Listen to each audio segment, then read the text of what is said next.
Shalom Bapak Ibu Saudara-saudari yang saya kasih dalam nama Tuhan Yesus. Kesempatan pada pagi hari ini kita akan belajar dari surat Paulus kepada jemaat di Roma, Roma pasal 12 ayat 19. Sekali lagi Roma pasal 12 ayat 19. Saudara-saudaraku yang kekasih, janganlah kamu sendiri menuntut pembalasan, tapi berilah tempat kepada murka Allah, sebab ada tertulis, pembalasan itu adalah hakku. Akulah yang menuntut pembalasan, firman Tuhan. Baik saudara-saudari, di situ ditulis ada tertulis, dan kita tahu memang jelas Paulus mengambil ini dari Taurat, terutama di dalam kitab Ulangan. Ketika kita bicara tentang hak, dan di sini bukan hak saya, bukan hak Anda, berarti hak Allah.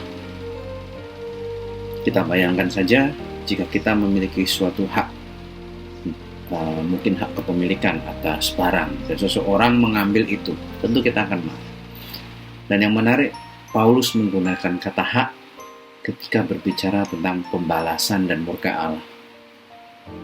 Jangan sampai karena ketika kita dicurangi, ketika kita difitnah, ketika kita dibohongi, ketika kita dilakukan segala macam yang tidak menyenangkan, dan mungkin kita merasa tidak beroleh keadilan. Tapi firman Tuhan berkata, itu hak Allah. Jangan kita rebut hak Allah. Saya membayangkan kalau kita ambil hak Allah dan kita berusaha membalas dengan kekuatan sendiri, dengan emosi sendiri, kita justru berbuat dosa. Dan mungkin kita membalas perlakuan orang itu lebih jahat daripada yang orang itu lakukan kepada kita. Hak Tuhan, murka Allah, kita harus menyerahkannya. Dilanjutkan ayat 20 berkata, tetapi jika seterumu lapar, berilah dia makan. Jika dia haus, berilah dia minum. Demikian engkau menumpukan bara api di atas kepalanya.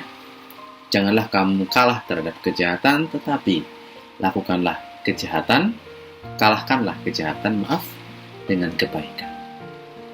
Ada seorang mahasiswa bertanya kepada saya, kalau kita sudah melakukan ayat 21 itu, dan dia tetap jahat, gimana?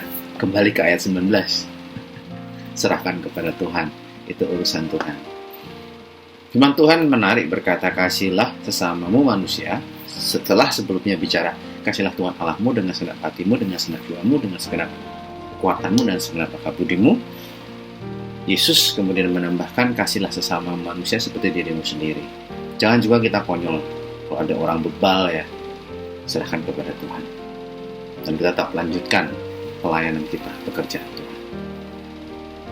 Mari Bapak Saudari, kita terus melakukan pelayanan pekerjaan kita, hidup dalam kebenaran, takut akan Tuhan, terus dikuduskan tiap hari, mengaku dosa satu dengan yang lain, supaya Dia memulihkan kita, dan jangan balas kejahatan.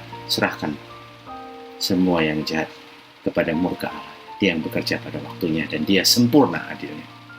Tuhan Yesus memberkati.